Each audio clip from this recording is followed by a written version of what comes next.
नमस्कार। आकाशवाणी जयपुर अजमेर से प्रस्तुत हैं प्रादेशिक समाचार।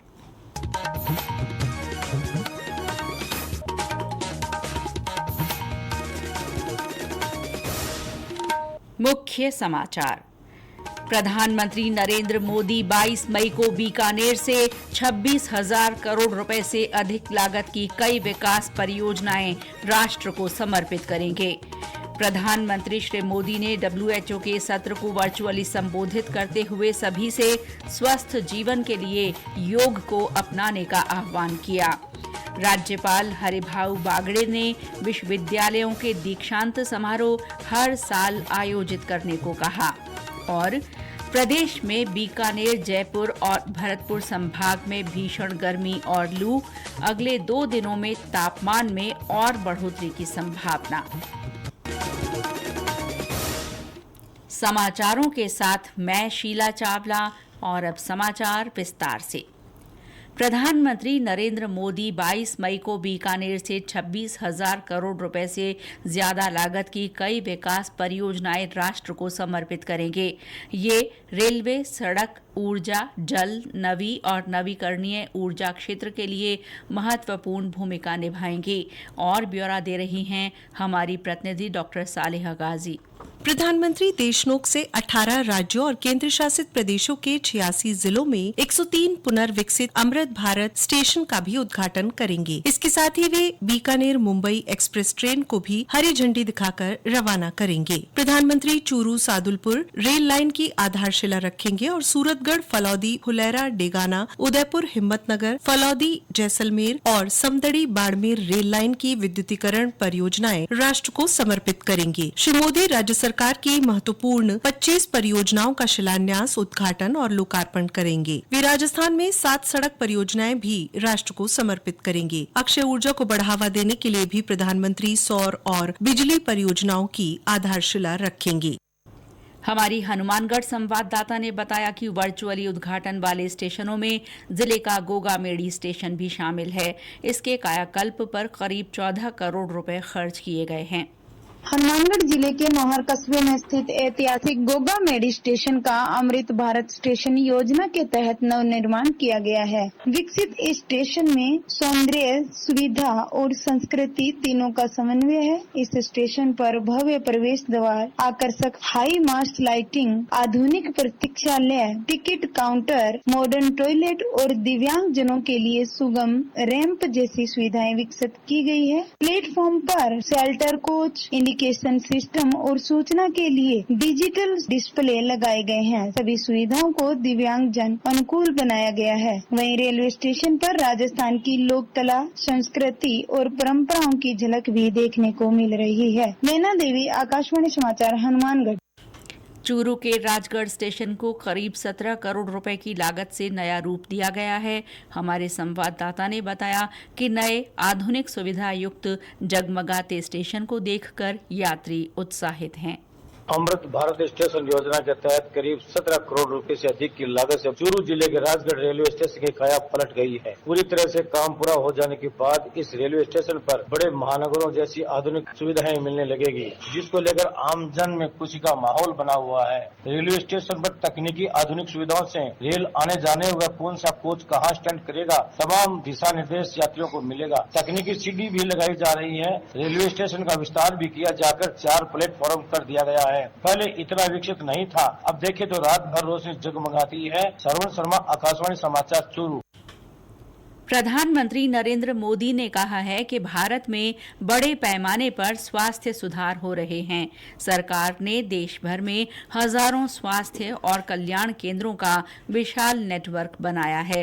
श्री मोदी ने कहा कि देश में दुनिया की सबसे बड़ी स्वास्थ्य बीमा योजना आयुष्मान भारत चलाई जा रही है। इसमें करीब 5 करोड़ 80 लाख लोगों को मुफ्त इलाज मुहैया कराया जा रहा है। श्री मोदी आज विश्व स्वास्थ्य संगठन के जेनेवा में हो रहे 78वें सत्र को वर्चुअली संबोधित कर रहे थे। अपने संबोधन में श्री मोदी ने स्वस्थ जीवन के लिए सभी से योग को दिनचर्या का हिस्सा बनाने का आह्वान किया। In June, the 11th International Day of Yoga is coming up. This year, the theme is Yoga for one earth, one health. Being from the nation which gave yoga to the world, I invite all countries to participate. Let me close with a timeless prayer from the Vedas. Sarve bhavantu sukhinah, sarve santu niramaya, sarve bhadrani pashyantu, ma kaschid dukh bhag bhavet. Thousands of years ago, our sages prayed that everyone should be healthy, happy and free from disease. WHO की महासभा ने भारत को trachoma के उन्मूलन के लिए पुरस्कृत किया। भारत दक्षिण पूर्व एशिया क्षेत्र में इस जन स्वास्थ्य उपलब्धि को हासिल करने वाला तीसरा देश बन गया है। सरकार ने ट्रैकोमा उन्मूलन के लिए राष्ट्रीय अंधत्व नियंत्रण कार्यक्रम के तहत कई कदम उठाए हैं। ये समाचार आकाशवाणी जयपुर अजमेर से प्रसारित किए जा रहे हैं। प्रादेशिक समाचार बुलेटिन आप हमारे एक्स हैंडल @AIRnews_जयपुर, YouTube channel Rajasthan AIR news और फेसबुक AIR न्यूज राजस्थान पर भी सुन सकते हैं। राज्यपाल हरिभाऊ बागड़े ने कहा है कि विश्वविद्यालय में जिस वर्ष विद्यार्थी की शिक्षा पूरी हो उसी साल दीक्षांत समारोह आयोजित किया जाना चाहिए। उन्होंने कहा कि विद्यार्थियों को डिग्री भी समय पर मिलनी चाहिए, इसके लिए सभी स्तरों पर प्रयास किए जाएं। राज्यपाल आज जयपुर में राजस्थान स्वास्थ्य विज्ञान विश्वविद्यालय RUHS के 10वें दीक्षांत समारोह में बोल रहे थे। श्री बागड़े ने कहा कि समाज को अच्छे और प्रतिभाशाली डॉक्टर मिलें, इसके लिए चिकित्सा शिक्षा में शोध और अनुसंधान पर जोर दिया जाना चाहिए। उन्होंने विश्वविद्यालय को ज्ञान का आदान प्रदान का केंद्र बनाने की आवश्यकता जताई। इसके लिए दूसरे विश्वविद्यालयों से सहयोग किया जाना चाहिए। कुलगुरु प्रोफेसर प्रमोद येवले ने RUHS प्रगति प्रतिवेदन प्रस्तुत किया। ऑपरेशन सिंदूर की कामयाबी और सशस्त्र बलों को नमन करने के लिए प्रदेश भर में तिरंगा यात्राएं निकाली जा रही हैं। लोग इनमें उत्साह के साथ भाग ले रहे हैं।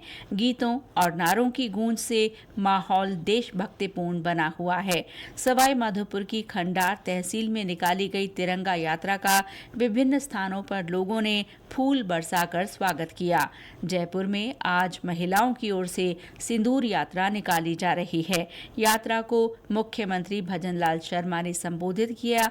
इस अवसर पर श्री शर्मा ने कहा कि इस ऑपरेशन के माध्यम से भारतीय सशस्त्र बलों की दक्षता को पूरी दुनिया ने देखा है। देश के यशस्वी प्रधानमंत्री नरेंद्र मोदी जी ने जो साहसिकपूर्ण निर्णय लिया और उन्होंने उसी दिन कहा था कि इसका बदला लिया जाएगा और बदला भी ऐसा लिया जाएगा जो ये ध्यान रखेंगे। और आपने देख लिया पहलगांव 22 अप्रैल को हुआ और 6 और 7 मई के अंदर जिस तरह से देश की सेना ने और हमारे वैज्ञानिकों ने निशाना बनाकर जिन आतंकवादियों के जहां अड्डे थे वो अड्डे चलते थे उन्हीं पर सीधा वार करके उनको तहस नहस करने का काम किया। सिंदूर यात्रा में उप मुख्यमंत्री दिया कुमारी, सांसद मंजू शर्मा सहित बड़ी संख्या में महिलाएं हिस्सा ले रही हैं। पाली में भी सैनिकों के सम्मान में महिलाओं ने सिंदूर यात्रा कार्यक्रम रखा। जवानों के शौर्य को नमन करते हुए भरतपुर में रक्तदान शिविर आयोजित किया गया। इसमें वीरांगनाओं ने भी हिस्सा लिया। भारतीय खाद्य सुरक्षा और मानक प्राधिकरण FSSAI ने सभी राज्यों और केंद्र शासित प्रदेशों से निरीक्षणों में तेजी लाने का आग्रह किया है। प्राधिकरण ने कहा है कि गलत प्रक्रियाओं से फल पकाने वाले एजेंटों को रोकने के लिए विशेष अभियान चलाया जाए। साथ ही सिंथेटिक रंगों और मोम के साथ फलों को रंगने और कोटिंग करने पर भी रोक लगाई गई है। एक अधिसूचना में सभी खाद्य सुरक्षा आयुक्तों और प्राधिकरणों के क्षेत्रीय निदेशकों से कैल्शियम कार्बाइड जैसे रसायनों से फल पकाने वाले एजेंटों के खिलाफ फल बाजारों और मंडियों पर कड़ी निगरानी रखने को कहा गया है। और अब मौसम। प्रदेश में आज बीकानेर, जयपुर और भरतपुर संभाग के कुछ हिस्सों में लू का असर रहा। पाली, हनुमानगढ़, श्रीगंगानगर, चूरू, जैसलमेर, बारां सहित विभिन्न स्थानों पर लोग भीषण गर्मी और लू से बेहाल रहे। सवाई माधोपुर में भी प्रचंड गर्मी का दौर जारी है। दिन चढ़ने के साथ ही तापमान में बढ़ोतरी और धूप की तपिश लोगों को परेशान कर रही है। प्रदेश में चल रहे भीषण गर्मी और लू के दौर को देखते हुए चिकित्सा विभाग की ओर से लोगों से विशेष सावधानी बरतने की अपील की जा रही है। अधिकतर जिलों में लू और तापघात से बचाव के लिए एडवाइजरी जारी की गई है। दिन के समय जरूरी होने पर ही बाहर निकलने और पेय पदार्थों का सेवन करते रहने को कहा गया है। बच्चों और बुजुर्गों का खास ध्यान रखने को कहा गया है। इस बीच मौसम विभाग ने गर्मी और बढ़ने की संभावना जताई है। मौसम केंद्र जयपुर के निदेशक राधेश्याम शर्मा ने बताया कि अगले 2 दिनों में कई स्थानों पर तापमान में 1 से 2 डिग्री की बढ़ोतरी के आसार हैं। हीट वेव का ये दौर पश्चिमी राजस्थान में अगले 4-5 दिनों तक जारी रहेगा। अधिकांश स्थानों पर तापमान 45-46 डिग्री रिपोर्ट होगा। पश्चिमी राजस्थान में मौसम मुख्यतः शुष्क रहेगा। वहीं पूर्वी राजस्थान में यदि देखें तो दक्षिण पूर्वी राजस्थान में अगले 5-6 दिन दोपहर बाद थंडरस्टॉर्म एक्टिविटी, मेघ गर्जन, तेज हवाओं के साथ हल्की मध्यम बारिश का दौर जारी रहेगा। खासकर उदयपुर संभाग, कोटा संभाग और आसपास के जिलों में अगले 4-5 दिन बारिश की गतिविधियां जारी रहेंगी और हीट वेव की परिस्थितियां वहां पे रिपोर्ट नहीं है। हालांकि जो जयपुर और भरतपुर संभाग के इलाके हैं इनमें सामान्य से 3 से 4 डिग्री तापमान ऊपर है। कहीं कहीं वार्म नाइट की कंडीशन अगले 3-4 दिन रहेगी। 22-23 मई के बाद पूर्वी राजस्थान के भरतपुर और जयपुर संभाग में भी कहीं कहीं छुटपुट इलाकों में थंडरस्टॉर्म एक्टिविटी हो सकती है। अंतर्राष्ट्रीय योग दिवस 21 जून को मनाया जाएगा। इसके लिए विभिन्न स्थानों पर व्यापक तैयारियां की जा रही हैं। इसी सिलसिले में बाड़मेर में आज योगाभ्यास की शुरुआत हुई। आयुर्वेद विभाग की सहायक निदेशक डॉक्टर प्रदीप धंदे ने बताया कि योग दिवस के काउंटडाउन कार्यक्रम के तहत लोगों को जागरूक किया जा रहा है। अस्पतालों, आयुष्मान आरोग्य मंदिरों और औषधालयों में योगाभ्यास कार्यक्रम शुरू किए गए हैं। और अंत में मुख्य समाचार एक बार फिर। प्रधानमंत्री नरेंद्र मोदी 22 मई को बीकानेर से 26,000 करोड़ रुपए से अधिक लागत की कई विकास परियोजनाएं राष्ट्र को समर्पित करेंगे। प्रधानमंत्री श्री मोदी ने WHO के सत्र को वर्चुअली संबोधित करते हुए सभी से स्वस्थ जीवन के लिए योग को अपनाने का आह्वान किया है। राज्यपाल हरिभाऊ बागड़े ने विश्वविद्यालयों के दीक्षांत समारोह हर साल आयोजित करने को कहा। और प्रदेश में बीकानेर, जयपुर और भरतपुर संभाग में भीषण गर्मी और लू, अगले 2 दिनों में तापमान में और बढ़ोतरी की संभावना। इसके साथ ही प्रादेशिक समाचार बुलेटिन समाप्त हुआ। नमस्कार।